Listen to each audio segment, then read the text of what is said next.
So, good morning to all of you. We will start now. So, in the last class, we have tried to understand what exactly meant by biodiversity. To repeat it, biodiversity is nothing but the variety and variability among the living beings. The biodiversity is found in three levels. One is at the ecosystem level, at the larger level. Second one is at the species level, what we call species diversity, and lastly at the genetic level, and that is known as gene diversity. So the ecosystem diversity refers to number of the ecosystems and the sub-ecosystems that we observe in a biome or in nature. Whereas the species diversity refers to number of different species of plants and animals that we observe.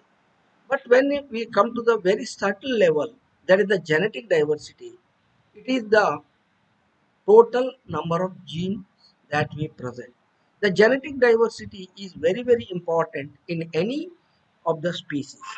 For example, in your class, there may be something 30 plus students, but I will be able to recognize each one of you because though all of you belong to the same species, that is the Homo sapiens, but I will be able to differentiate because of the variations that you observe, that you exhibit.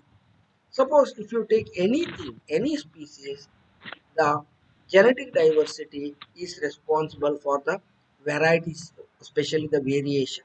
For example, in the summer, you must have eaten the mangoes. How many types of mangoes you have eaten? Each mango has its own different shape, size, color, taste, aroma. So this is because of the genes, though they belong to the same species. So each tree has its own the genetic diversity.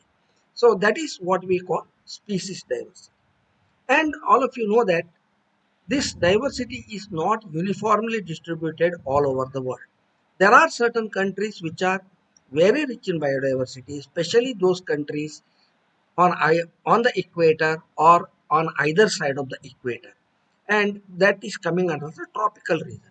And these are the uh, regions which are having maximum biodiversity, and those countries which are having maximum biodiversity we call it as mega biodiversity country.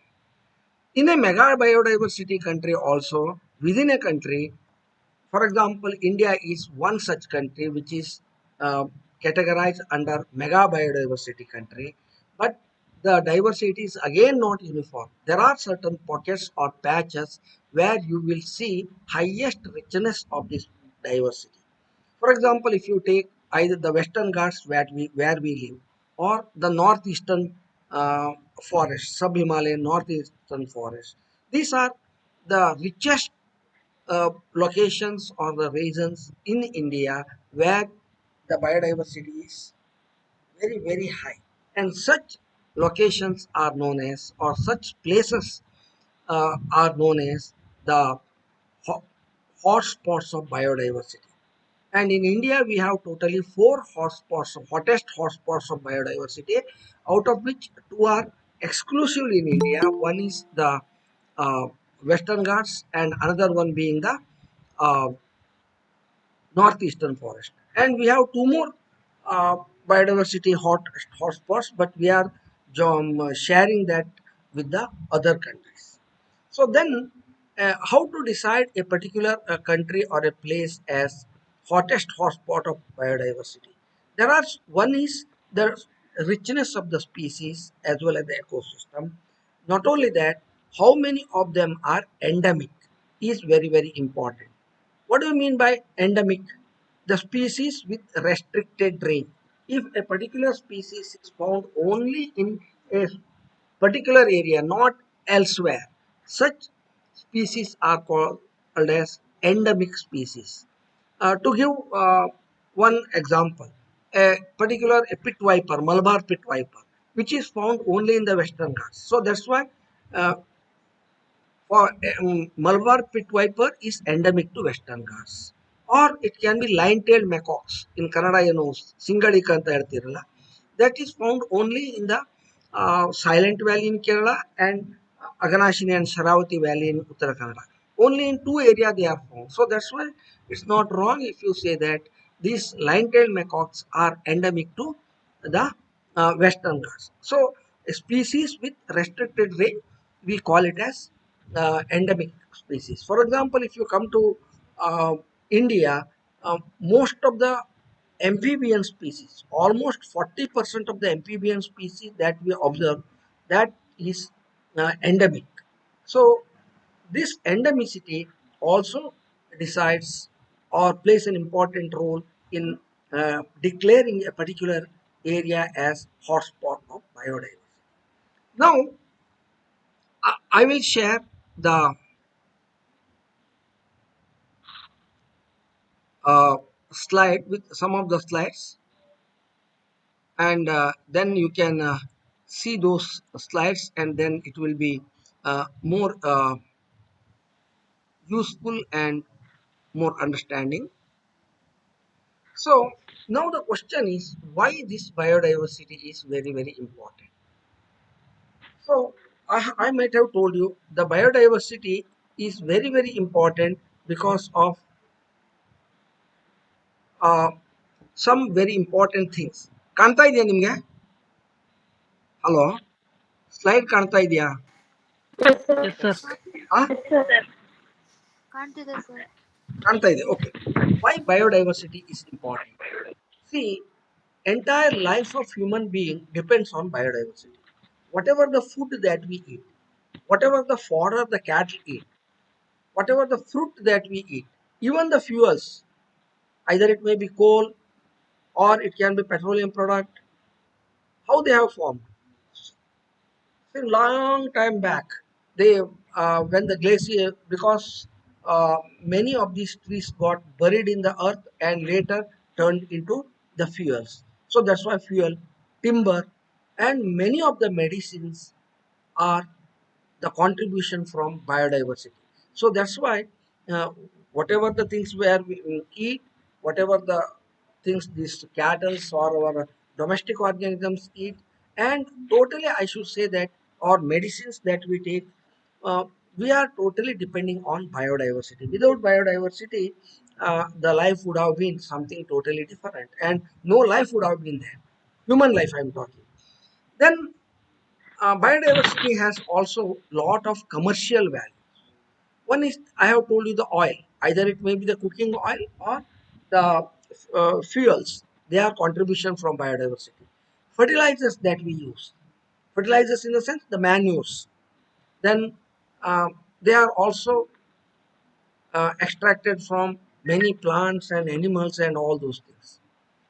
Then even if you talk about the biological value, the pollination, all of you know what is pollination. Only when there's a pollination you can expect the fruiting. So this pollination is taken by so many other organisms. Butterflies, insects, birds play an important role in pollination. Even the soil formation, the soil what we see is because of the contribution from this biodiversity. Even if you take a fistful of soil in this region, you will see millions and millions of microorganisms there. The presence of that microorganisms made this soil rich in nutrient, and so that it will be able to provide all the support to the growing plants and animals. Even nutrient enrichment,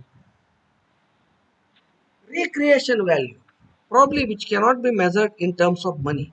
Have you ever thought of if there is no trees or other animals on this planet, how it would have appeared? Or in the uh,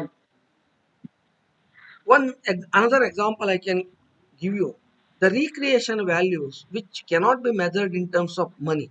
For example, the beautiful dance of a peacock, or beautiful butterflies, or the wilderness when you observe a tiger or a lion or a cobra. So these are all recreational values. So for this reason only, so many people with you go to national parks or mountains and all those things. Okay? So when you are bored, you want to walk outside. Why? The greenery and the life around us give you a soothing effect, and that makes you happy. Then aesthetic value, art, pottery, literature, poetry, literature, because most of our literature, poetry and literature has come by observing the uh, nature or this diversity. Then the scientific values. It's a gene pool. Scientific value is a gene pool. It is also very, very important because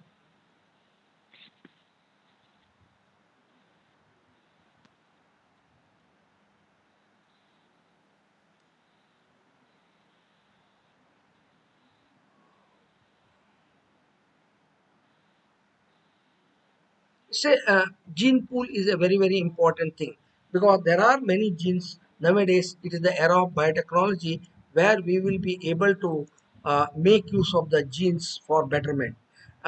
Then evolution, human welfare, everything depends on this biodiversity. To give a one example, what must be the value of a tree? Tree is one tree is a small part of a biodiversity. A tree gives you 5.3 lakhs worth of oxygen, and it prevents 6.4 lakhs worth of soil erosion, 10 lakh 50,000 worth of air pollution it controls. It provides shelters to birds and animals to the tune of around 5.3 lakhs. It recycles 6.4 lakhs worth of fertility. Besides, it provides flower and all those things. Now you just imagine it is the worth of a single tree. And it is the worth of a single tree. Then you imagine the total value of the biodiversity that we have. So now, why we consider India as a mega biodiversity country? Probably I will show you some of the slides. By observing their slides, it will be clear for you why our country is known as a mega biodiversity country. India has about 47,000 plant species and uh, about 89,451 species of animals, 390 species of mammals. So this is in a small part because see, India is a small country. It is the seventh largest country. Now it contributes about almost 2% of the world uh, in terms of area. But in terms of biodiversity, we contribute much more. See, this is the uh, whatever the things that I am showing. It is not uh, complete, but it's only a highlight. So this is the floral diversity we have. So there are, as I have told you, we have around 47,000 flowering plants. Uh, 47,000 plants in which 17,000 flowering, 500 flowering plants which we have, and but unfortunately, uh, almost 20% of the flowering plants that we have become extinct, and 10% are on the verge of being extinct. So this is the diversity of the crop plants, especially around 150 plant species. Uh, Human beings are depending on this to meet its food demand. Out of that, 20 to 30 species are of greater importance, like rice, wheat, jawar, or some vegetables. But altogether, we human beings consume around 150 plant species.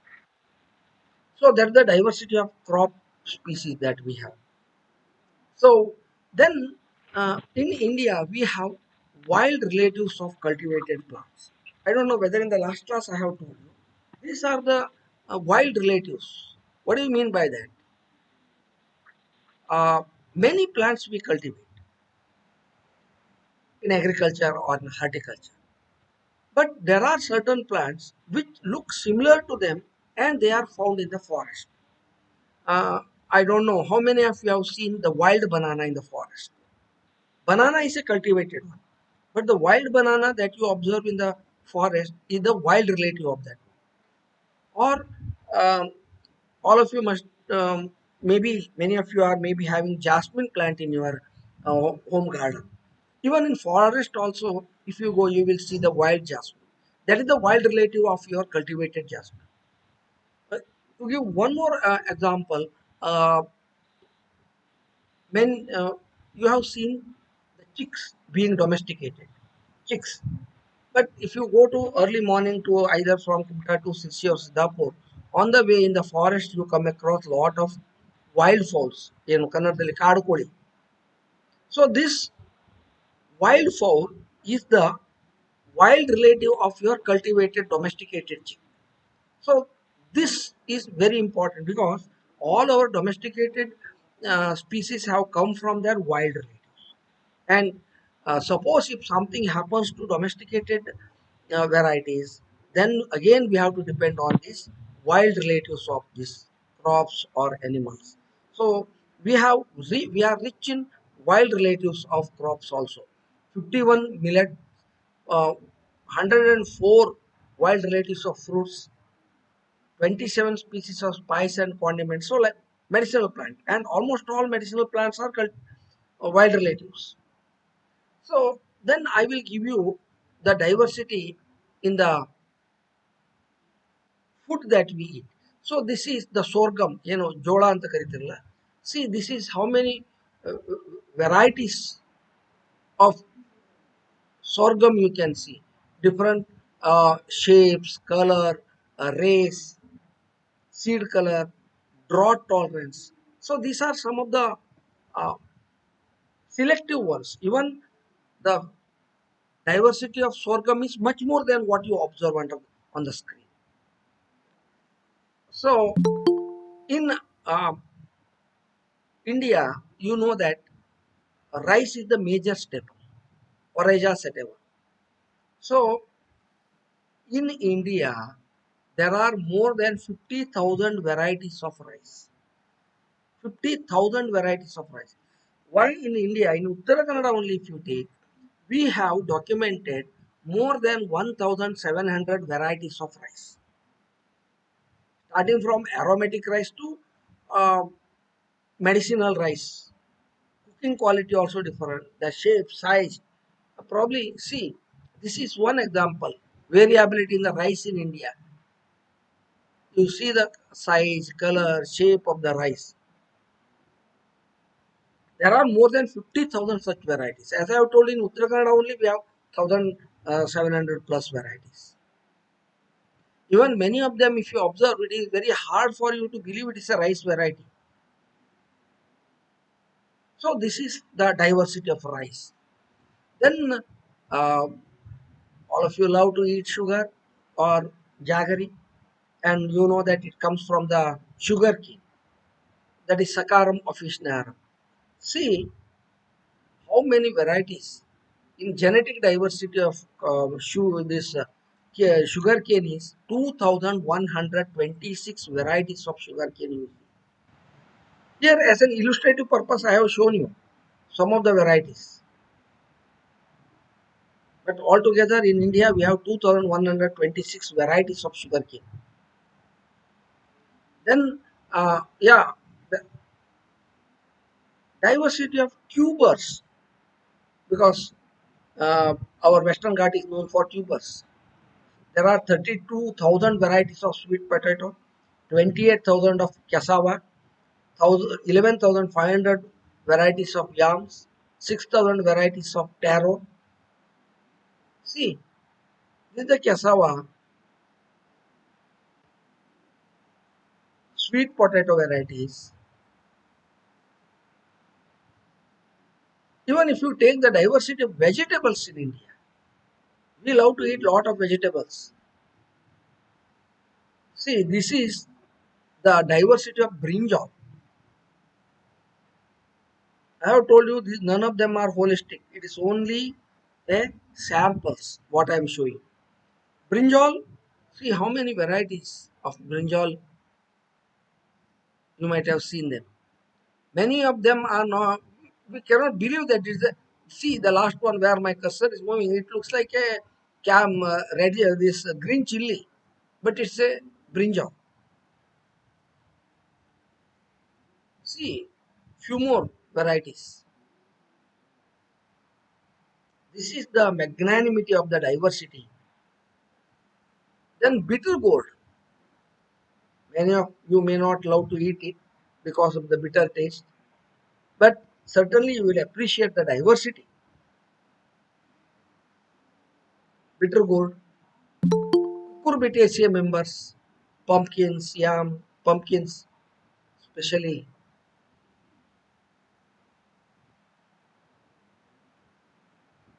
Yeah, even in pumpkins, ash gourd, melons. ಏನು ನಿಮ್ಮ ಸೌತೆಕಾಯಿ ಮೊಗೆಕಾಯಿ ಎಲ್ಲ ಬರ್ತಲ್ಲ, under that category you observe how many types of melons you observe. Each one is having different size, shape, texture, taste, aroma. Bottle gourds,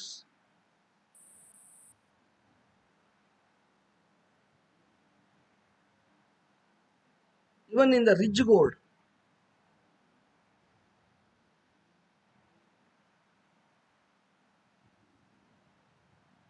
diversity. Sponge gourd, diversity. Kiwi gourd,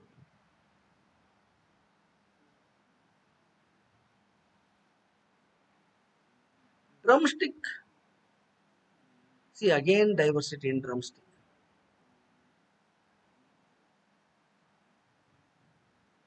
Tomato, though it's an introductory plant, in spite of that we have so many varieties. Chili, ಕಾಣ್ತಾ ಇದೆಯಲ್ಲ? Hello, ಕಾಣ್ತಾ ಇದೆಯಾ? Yes, sir. Huh? Okay, sir. okay, okay. Yes, sir. So this is the varieties of this the diversity of chili.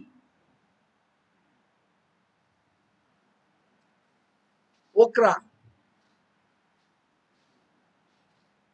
ladies finger. sir, ಕಾಣ್ತಾ ಇದೆ. Okay. So this is the, I'm just giving you the glimpses of the biodiversity. Thereby you can, by seeing them, you can understand the importance as well as the magnanimity of this. Chow chow. Beans, of course, highest variety, highest diversity you can see in beans. Even in fruits, mango.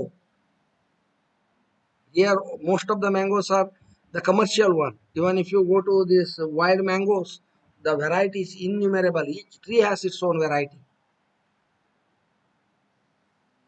That's the diversity. Citrus fruit.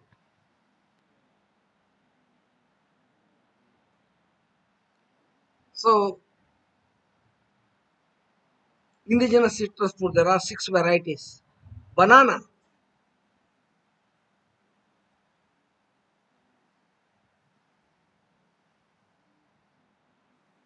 Different names, size, vegetable, the one which are used for vegetable, which are used for eating, making some frying and all those things. Kerala has 6 varieties, Andhra Pradesh has 5 varieties, Karnataka we have 7 varieties. Each state has their own variety. Papaya, sapota, jackfruit. This is another very interesting thing. The jackfruit variety, each tree has its own size, flavor, texture of the fruit.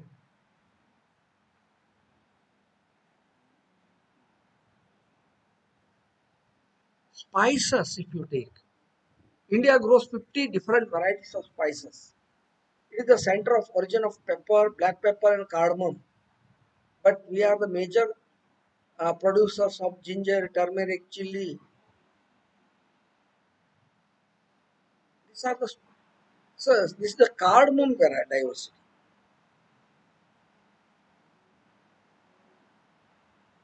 This is the ginger diversity which you can see. Turmeric, curcuma diversity. See, these are the turmeric.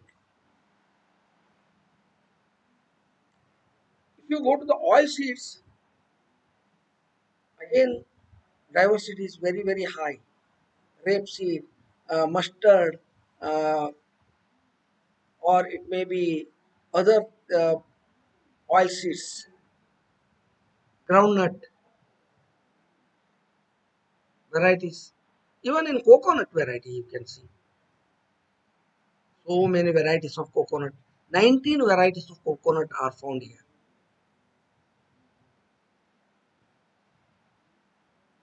Medicinal plants. See, after China, the maximum amount of uh, this particularly the medicinal plants we have. In India, we have 3,000 medicinal plants. Around 20% of the plants we have is medicinal because so this is both in Ayurveda, Unani, Siddha, or more so in the local health tradition. We use lot of medicinal plants. Ayurveda uses 1,769 plants, folk 4,000 in folk medicine. Folk medicine means the medicine which is not recorded. Suppose if you have cold or if you have fever, what your grandmother or mother does, she makes some kashaya or something using some herbs. So that is the folk one. 4,671 species are used actually. Then in homeopathy 482, Siddha 1,121, Unani 751 species. These are some of the most prominent medicinal plants. Even in plantation crops also, we have we are very rich. I have told you coconut has 19 varieties. Even in cashew, we have so many varieties. Cocoa, we have varieties of diversity. Cocoa diversity, you can see the pots of various shapes, colors, size. Flowers. I'm not talking about the wild flowers. It's only some of the domesticated flowers.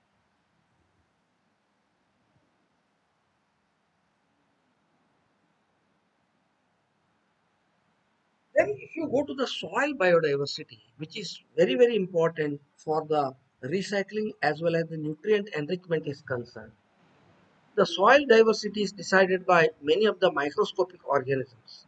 But unfortunately, 98% of the species which is found in the soil till now it is unknown to us. Protozoa, columbella, nematodes, fungi, bacteria, acaris, diplopoda, and all. See, over 3 billion nematodes can be present in 1 acre of land. Even if you take half a kg of soil in a cultivated fertile field, it contains 10 to 20 species. And all these species are found in the topsoil. Nematode diversity, if you take 15,000 species are described, but there must be more than 2 lakhs to 5 lakh species. They live in diverse habitats. Mites, acaris. Then, okay, plant feeding mites. There are so many mites, for example, which feeds on the plants. So after this floral diversity, let's move on to the faunal diversity. We have 27 varieties of cattle, 22 varieties of goats, like this, 8 varieties of buffalo. See, the sheep breeds of one particular state, that's the Tamil Nadu. Dog breeds, different. Non-restricted pigs that have been domesticated. Cattles, Indian buffalo, there are 17 varieties of buffalo, starting from Nagpuri, Mesa, Murra, Mehsana, Toda. Indian poultry, ducks, turkey, geese. This is the diversity of silkworm. See, even the colored silk. Their varieties are also available here. If you see the freshwater fishes of India in the freshwater, that is in the lakes, rivers, swamps, reeds, there are 953 species. In our Uttara Kannada, in the four major rivers, that is uh, Sharavati, Aganashini, Gangavali, and Kali, more than 97 species, different species of freshwater fishes are there. All over the in India, we have 953 species.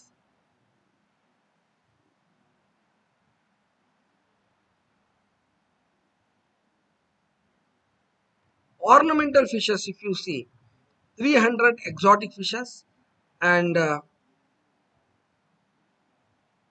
these are ornamental fishes which are used in our aquarium. Insect diversity, because among the living organisms, 80% are insects, and we know small fraction of the insect community that we have. Based on our knowledge, if we estimate, the insect diversity in India is also very high. So insect diversity, you see, there are 15,500 species of Coleoptera, 6,500 species of Hemiptera, Hymenoptera we have, that is the bee, wasps, honeybees and all, 10,000 plus species. Dragonflies, 499 plus species. Insect diversity, number of families we have 619. Number of species, what we know is 59,353 plus. And India contributes about 6.83% of the insect species of the world. And if you go to oceans and seas, the diversity is much more different and much more high. See, this is the marine invertebrates. Sponges, we have 451 species of sponges, poriferans, marine sponges. See how beautiful marine sponges we have. Coral reefs, 218 species of coral reefs, different types of corals.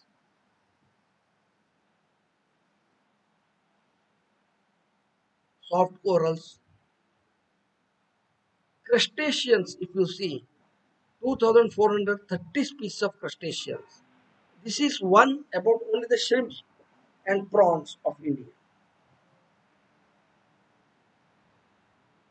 Varieties of shrimps and prawns. 3,370 species of molluscan we have.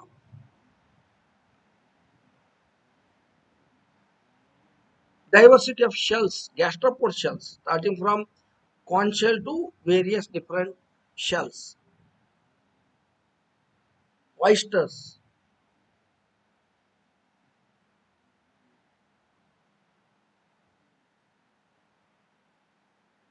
squids and cuttlefishes of India. Again, within that, we have diversity. This is a small photograph of marine shells of India. This is only a small fraction of what it exists.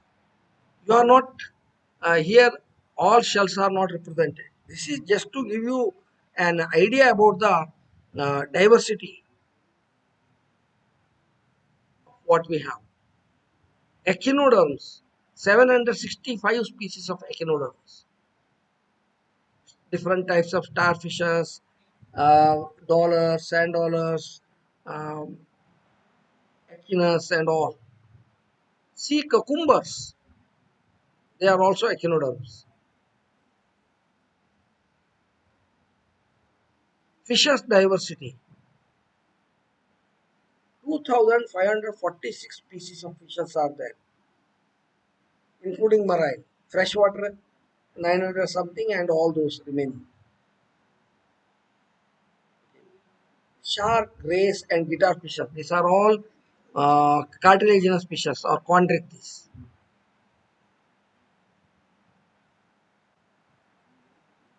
whale shark. Reptiles, if you see, we have three different types of crocodiles. See, these are the reptiles, different types of snakes, lizards, turtles, and tortoise. We have five different types of turtles, four varieties of crocodile, and 26 species of snakes. This is the turtles, sea turtle I am talking. In this olive ridley is a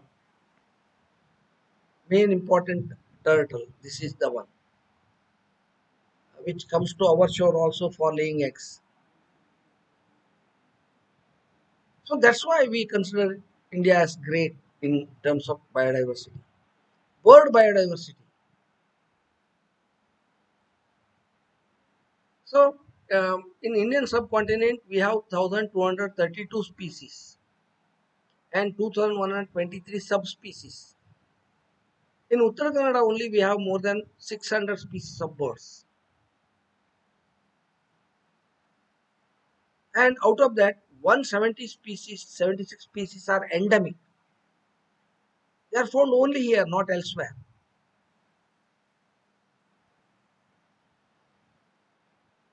Then mammalia, mammals, if you see, we have 390 species of mammals. All over the world, we have 1,027 species, out of which, 4,307 species, out of which in India we have 390 species of mammals.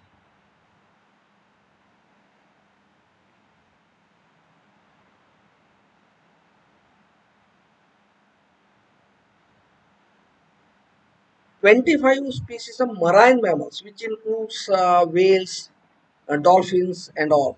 Dolphins of India. Whales, different types of whales that is seen in our Indian water. So that's why by observing these, it must be you must be very happy to say that we are one of the mega biodiversity country and we are great. India is great. But I will show you now few more slides. What are we doing with our biodiversity? Just observe this photographs. What do you feel? How do you feel? Just imagine how brutally we are destroying our diversity. This is the elephant. For the purpose of tusk and other things has been chopped. See, this is the rhinoceros. You know how the for the purpose of horn, how it has been killed and chopped. See, the tigers are hunted for skin and hide and nails. Or many times we kill many of our diversity either for the sake of food or for various means. Our corals have started bleaching because of the pollution. Marine sponges are degrading, especially the soft corals have become the target for bleaching.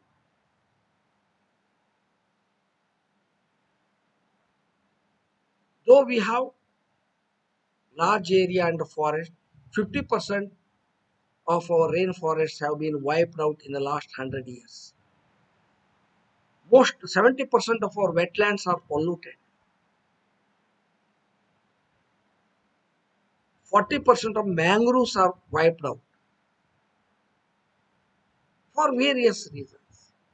And it is always by the act of the human being only. So there are a lot of threats to biodiversity. One is natural, of course. Sometimes it may be because of earthquake, cyclone, bleaching, tsunami. But these problems are not new. Since the time immemorial, these problems are there, were there, and even today they are and will be there in future. But what is more dangerous is human induced commercial exploitation. Because of the population explosion, poverty, and illiteracy, what we are doing is over exploiting this one by destructive practices. To give one example, destructive practice, how we are working. Suppose if you go to forest and you want gooseberry ಅಂದ್ರೆ ಏನಂತಾರೆ ಕನ್ನಡದ ನೆಲ್ಲಿಕಾಯಿ. What do? You will not pluck the gooseberry, but instead of that, you will start chopping the branches. And Uttara Kannada is known for this tender mango, Kannadadalli appemidi. But the trees, many of the trees are dying because very destructive practice of extracting that. People climb the tree and cut the branch. Development, in the name of development, we have polluted the land and water. Even global climate change is also contributing that.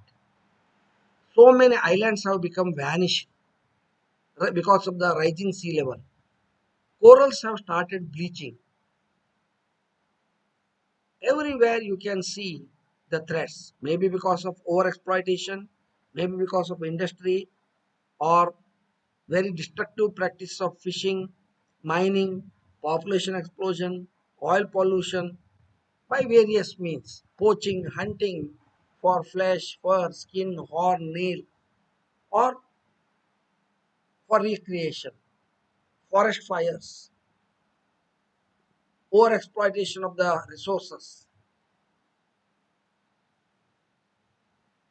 All of them have badly contributed to the decline of the biodiversity.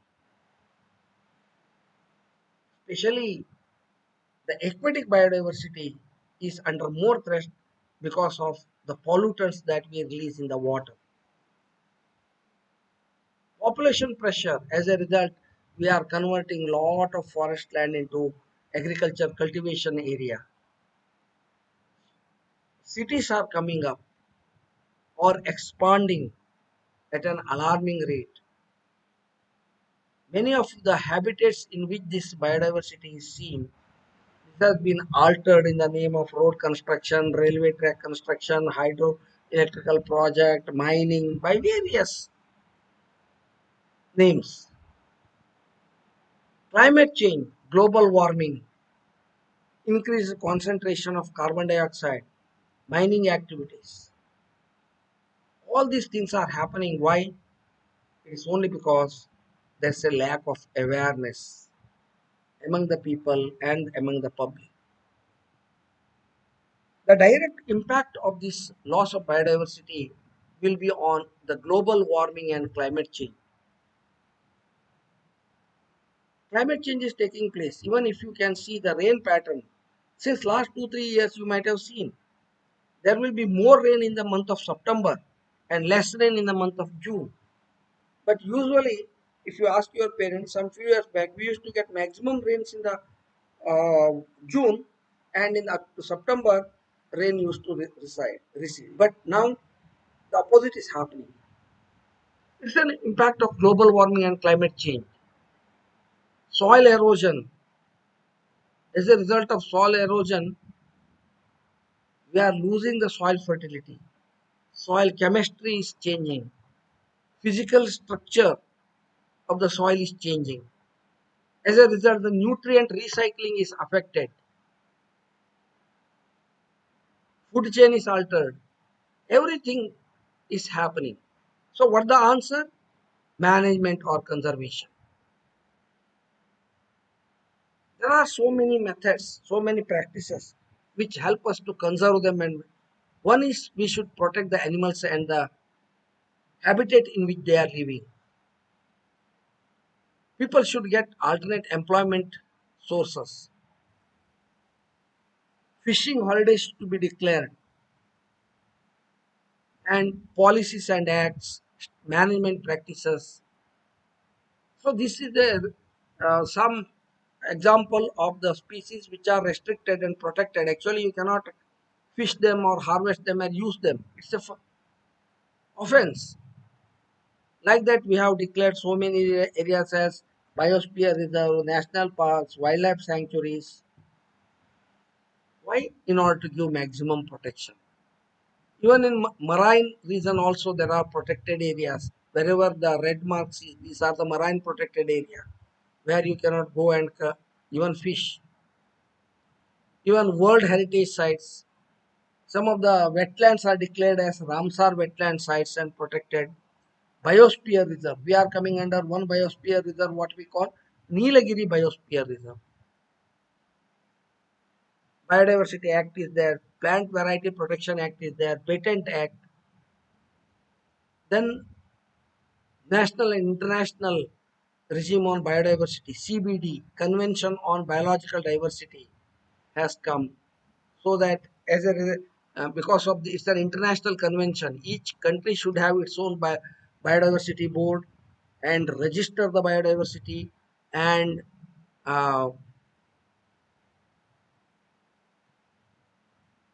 design policies so as to protect them, manage them. The major regulatory changes have come. There are so many laws. I'm not going to the details of that. So this CBD, Convention on Biological Diversity, is a very important uh, international treaty. All countries of the world are signatory to this document.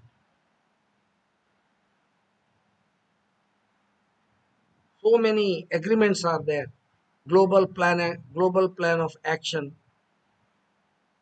So if it is implemented with the people participation, otherwise it's of no use. If it is implemented with the people participation, then only we will be able to protect them. Even in India, we have National Biological Authority. It is headquartered at Madras, and under that, each state biodiversity has board is there, and biological management committee at the local level. So, if all of them together work with the local participation, where the people are more aware about the importance of this biodiversity, then only we will be able to conserve them. Then even biopiracy is also important, because there are so many knowledge which is associated with our biodiversity. For example, you might be knowing about turmeric and neem. It is the origin of India, and turmeric and neem we are using in our medicine or in various other things from time immemorial. But other countries wanted that protect them, or to take over them, so we have to fight that in the court of international court, and fortunately we won even for basmati rice also. So a lot of litigations are going on all over the money. So that's why. But what is ultimately, what is the takeaway from this? We have misused our land, all of you agree, allowed our waste to pollute, destroy our air and water in the process of making money. So we must change our lifestyle or accept the very real extinction, what you call doomsday, will come shortly. So this is, again, I would like to end with the divine words of Srimati Sharda Devi. How much destruction is going on? You, all of us have come to this world to eat, and eat only the mangoes. Eat and go away. Do not destroy the trees. But unfortunately, we are not happy with eating the mango. We are more happy if we are able to cut the trees.